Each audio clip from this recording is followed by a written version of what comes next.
ከዚህ ሴት ራቁ። በጃላችሁ ታቅም ብን ብላችሁ መጥፋት ነው ያለባችሁ ከዚች ሴት። ታሪኩ የሚጀምረው ግን በሷ ሳይሆን በዚህ ሰውዬ ነው። ሰኒ ይባላል። የልብ ህመም ታማሚ ነው። ሳያስበው አንዳንዴ በጣም ድካም ውስጥ ይከተዋል ይሄ የልብ ህመም። አንዳንዴ ደግሞ መንቀሳቀስ እንዳይችል ሁሉ ይሆናል። አንዳንዴ ደግሞ ዝርር ይላል በዚህ የልብ ህመም ምክንያት። ይሄ የጤና ሁኔታው ደግሞ እንዲሻለው የሚያስፈልገው ምንድነው? የልብ ቀዶ ህክምና ወይም ደግሞ ልቡ መቀየር አለበት። ሃርት ትራንስፕላንት ካልተደረገለት ተስፋ የለውም። ተተኪ ልብ ለማግኘት ደግሞ ትሰለፋላችሁ። ሊስት አለ፣ ተራችሁን ትጠብቃላችሁ። እሱም ተመዘገበ ተተኪ ልብ ለማግኘት። በዚህ በኩል ደግሞ 90 ምናምን ኪሎ ሜትር ራቅ ብሎ የሆነ ሰው አለ። ቴረንስ ይባላል። ቴረንስ ደስ የሚል ጥሩ የሚባል ሰው ነው። የሆነ ቀን ግን ከሚስቱ ጋር ይጨቃጨቃሉ። ሚስቱ ምንጭ ነች፣ ሼርል ትባላለች። በዛ ሰዓት እያጨቃጨቃቸው የነበረው የብር ጉዳይ ነበር። ነገሩ ግን በቀላሉ አልበረደም። ሼርል በጣም በቃ ኃይለኛ ነች። ቴረንስም ምርር ብሎ ወደ መኝታ ቤቱ ይገባል። መሳሪያ ያወጣል። ይህ መሳሪያ ይዞ ሞቶ ሼር ላይ ተኮሰ አልተኮሰም። እዛው መኝታ ቤት ውስጥ ሆኖ ወደ ራሱ አዙሮ በጊዜው ይሄ ክስተት ደግሞ በጣም የሚያሳዝን ያልተጠበቀ ለቴረንስ ፋሚሊ ለጓደኞቹም ይሄ በጣም አሳዛኝ ክስተት ነበር። ለሆነ ሰው ግን የሱ መሞት ጥሩ ዜና ሆነለት። ለማ ለሰኒ ሰኒ የልብ ህመም ላይ ሆኖ ትራንስፕላንት እየጠበቀ ነበር ብያችሁ ነበር። እናም እንዳጋጣሚ ሆኖ ደግሞ አሁን ራሱን ያደረገው ቴረንስና የሰኒ የጤና ሁኔታ ተመሳሳይ ሆነና ከቴረንስ ላይ ልቡን ወስደው ለሰኒ ትራንስፕላንት አረጉለት። ይህም በጊዜው ሰኒ ላይ በጣም አስፈሪና ይተርፋል አይተርፍም ምናምን የተባለ የነበረበት ሰዓት ነበር። ግን ሰኒ በሚገባ ወደ ጤና ይመለሳል። ከ6 ወር በኋላ ያለበትን ሁኔታ ሲያይ በቃ ነገሮችን እንደበፊቱ ድካሙ ሲጠፋለት የሆነ ቦታ ዝርር የሚለው ነገር ሲጠፋለት በቃ ሙሉ ለሙሉ ጤነኛ ሲሆን ልቡን የሰጠውን የቴረንስን ፋሚሊ ማመስገን አለብኛል። ምክንያቱም ህይወት ሰጥተውኛል አለ። ምንም እንኳን እሱ ራሱን ቢያጠፋም እዚህ ጋር የኔ ህይወት አትርፏል ብሎ እንደውም ደብዳቤ ይጽፍላቸዋል። ምን ብሎ አመሰግናለሁ ብሎ። እንዴት ነው አመሰግናለሁ የምትሉት? ማለት ብዙ ቴንኪዩ የሚባል ነገር አለ። እንዴት ነው ሰው ራሱን አርጎ ከሱ ልብ ወስደ ከዛ ቤተሰቡን ቴንኪዩ የምትሉት? እንዴት ነው አሁን ቤተሰቡ ሲሰማ ችግር የለውም እንኳን ወሰድኩ ነው የሚለው? እኔ እንጃ ቴንኪዩ የሚባልበት ነገርም አይደለም። በቃ ዝም ብሎ ላይፉን ቢኖር ይችላል። ግን እሱ ደብዳቤ ግጥም አድርጎ ጻፈና ቴንኪዩ ብሎ ላከ። የዚህ ደብዳቤ ደግሞ ተቀባይ የነበረችው ሼርል ነበረች። ሚስቱ ስትጨቃጨቅ የነበረችው እንዲሞት ያደረገችው የቴረንስ ሚስት ሼርል ነበረች። ለእሷ ነበር ይሄ ደብዳቤ ተላከው። መልሳም ደግሞ ደብዳቤ ላከች ለሰኒ። ምን ብላ? ችግር የለውም ምናምን ብላ። ሰኒም ደግሞ መልሶ ላከ ደብዳቤ። ይሄ ነገር ጠበቅ እያለ መጣ። ፎቶም መላላክ ጀመሩ። ጭራሽ ከሆነ ሰዓት በኋላ በስልክ ሁሉ መደዋወል ጀመሩ። ግልጽ ይሆንላችሁ ይመስለኛል ታሪኩ ውስብስብ እንዳልሆነባችሁ ተስፋ አደርጋለሁ። ራሱን እንዲያጠፋ ያደረገችው ባሏን የእሷን ልብ የወሰደው ሰኒ ከሱ ጋር ነው እንግዲህ መደዋወል መጀናጀን የጀመሩት። ጭራሽ እንደውም እንገናኝ ይባባላሉ እራት። ታዲያም በዚህ እራት ላይ ሰኒ ለመጀመሪያ ጊዜ ነበረ በአካል ያያትና ሸርልን ዋው ታምራለች አለ። ወደዳት። እዚህ ጋር የሚገርመው ነገር ምንድነው? ሰኒ ኦልሬዲ ሌላ እኮ ሚስት አለችው። ሚስቱን አስቀምጦ ነው የሚጀናጀነው። እሷ ደግሞ ሼርል ደግሞ ባሏ ከሞተ በኋላ ከሌላ ሰው ጋር ግንኙነት ጀምራለች። እሷ ራሱ ሁለቱም አሁን ግንኙነት አላቸው የራሳቸው። ግን ይሄ ያስቆማቸው በጭራሽ በድብቅ እየተገናኙ ያው ፍቅራቸውን ቀጠሉ። አመትም አለፈ። የሆነ ሰዓት ግን እንደውም ለምን ድብቅ እናደርገዋለን በግልጽ እናደርገው ይባባሉና እሷም ሜዳ ግንኙነቷን ታፈርሳለች። እሱም ሜዳ ሚስቱን ፍቺኝ ብሎ ዲቮርስ ወይም ደግሞ የፍቺ ወረቀት ያቀርብላታል። ከዛ አብረው መኖር ይጀምራሉ ሁለቱ ሰኒና ሼርል። አስቡት እስቲ ማለት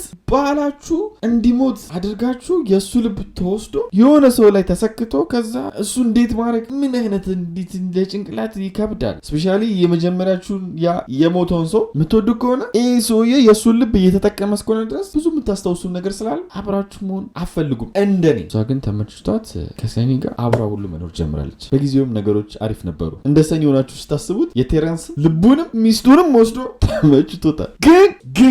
ግን ነገሮች እንደዛው አልቀጠሉ። እኝ ብለው ግንኙነታቸው መሀል ጭቅጭቅና አንዳንድ ነገር መፈጠር ጀመረ። አብሮ የሚኖሩት ነገርም አመት ሳይሞላው ጥላው ሄደች ሰኒ። በዚህ ሰዓት ግን ሰኒን ብዙ ነገሩን አምታታ ወይም ደግሞ ብዙ ነገሩን አተረማምሳን ሄደችው። ብድር እንዲበደር አድርገዋለች። ትልቅ ብር ከሱም እመልሳለሁ ብላ ብዙ ብር ወስዳለች። እሱም ደግሞ ይሄንን ኬዝ አንስቶ ከሷታል ብሬን ተመልስ ብሎ። እሷ ደግሞ ፍርድ ቤት ውስጥ በጣም ያስፈራራኝ ይቆጣኝ ነበር ምናምን ይለኝ ነበር ጥቃት ያደርስብኝ ነበር ብላ ምላሽ ሰጠች። ብቻ በቃ በመሀላቸው ያለው ነገር አስቀያሚ ነገር ነው። በዚህ በኩል ግን ሼርሊ ቀላል ሰው አልነበረችም እና ይህ ሁሉ ነገር የተፈጠረ አዲስ ፍቅረኛ ይዛ ተጋባች። አብሮ ግን ከዚህ ሰውዬ ጋር ከአዲሱ ሰውዬ ጋር የቆየችው አመት ብቻ ነው። ከዛ ከእሱ ጋርም ተለያየች። እኔ ብዙም መፍረድ አይመቸኝም፣ ግን እዚህ ጋር እንደማየው ጥሩ ሰው እንዳልሆነች ነው። አሁን ላይ ደግሞ ያው ነፃ ሰው ነች። ከማንም ጋር እያወራች ስላልሆነ ከሰኒ ጋር ትንሽ መጀናጀት ትጀምራለች። ደውላለት ናፈከኝ ምናምን ማለት ትጀምራለች። እንደዛ ብድር ውስጥ ከተው የነበረውን ሰውዬ ሰኒን ሲሰማ ምን ብሬን ወስደሽ ሄደሽኝ ሻምጥተሽኝ አይደለም ያለው። ያ ወንድ ልጅ ሞኝ አይደል ይኝ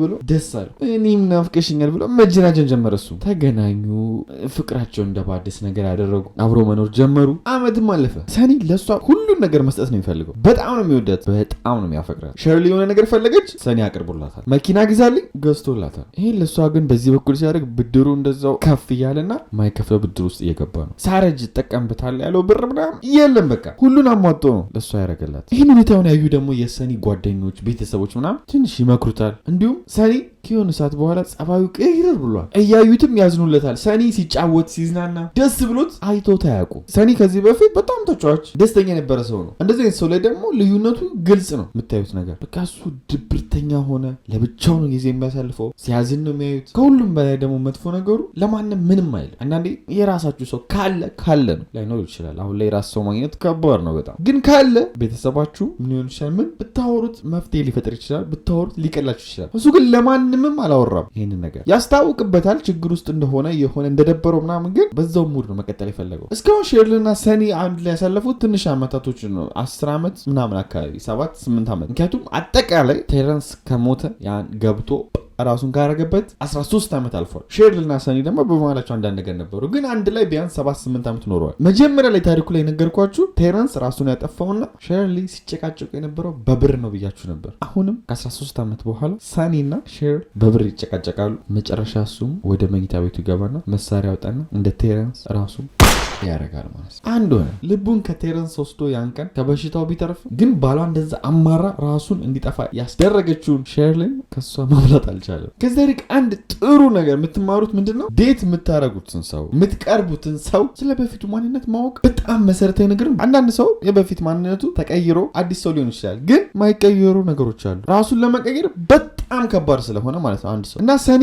እዚህ ጋር ያጠፋው ምንድነው? ቴረንስ ለምንድን ነው እንደዚህ ምርር ብሎ ራሱ ላይ ያረገው ሚሊዮን ነገር ችላ ብሎ በሷ ምክንያት እንደሆነ ራስቶት ከሷ ጋር ግንኙነት ጀምሯል። ይሄ ትልቅ ጥፋት ነው። ሰኒ እዚህ ጋር መማር ነበረበት ከሱ ሞት። ከሆነ ሰው ጋር ዴት ስታረጉ ምንም እንኳን እንደ ቀጥታ ባይነግሯችሁ የመጀመሪያ ዴት ላይ እኔ ማደርገው ጥፍርሽ ያምራል፣ እግርሽ ያምራል ምናምን ሳይሆን ስለ ቤተሰቦቿ ጠይቋት፣ ስፔሻሊ ስለ እናቷ። ምክንያቱም ሴት ልጅ አብዛኛው ጊዜ እናቷን ነው የምትመስለው። አብዛኛው ጊዜ በጸባይ እናቷ የምታደርገው ነገር የመከተል ቻንሷ በጣም ሀይ ነው። በአጋጣሚ ለምሳሌ አባትና እናት ሲጣሉ እንዴት ነው ነገሩ የሚፈቱት ታያለች እዛ ጋር ሆነ። ያ ነገር ደግሞ እሷ ጭንቅላቷ ውስጥ ይቀመጣል። ለወደፊት ማንነቷ ተጽዕኖ ይፈጥራል። ስለዚህ የመጀመሪያ ዴታችሁ ላይ የሆነ ሰውም እንደዚህ ሚዲያ ላይ ተናግሮ ነበር፣ ምንም ሳትፈሩ መጠየቅ። እስቲ እናትና አባትሽ እንዴት ነው ነገሮችን ፊክስ የሚያደርጉት? ጠብ ይፈጠራል በማለት ግን እንዴት ነው የሚፈቱት? ያላቸው ሪሌሽንሽፕ እንዴት ነው? ትዳር ውስጥ ጥሩ የሆነ ነገር ያየና እናትና አባቱ ሲጨቃጨቅ ሲጣላ ያየ አንድ አይነት ማንነት አይኖርም። ፍቅርን ሰው ሲማር ነው ፍቅርን የሚሰጠው። ጥላቻን ያስተማራችሁት ፍቅርን መቼም አይሰጣችሁ። እዚህ ጋር የሰማችሁት ታሪክ የመጀመሪያው ፍቅረኛዋ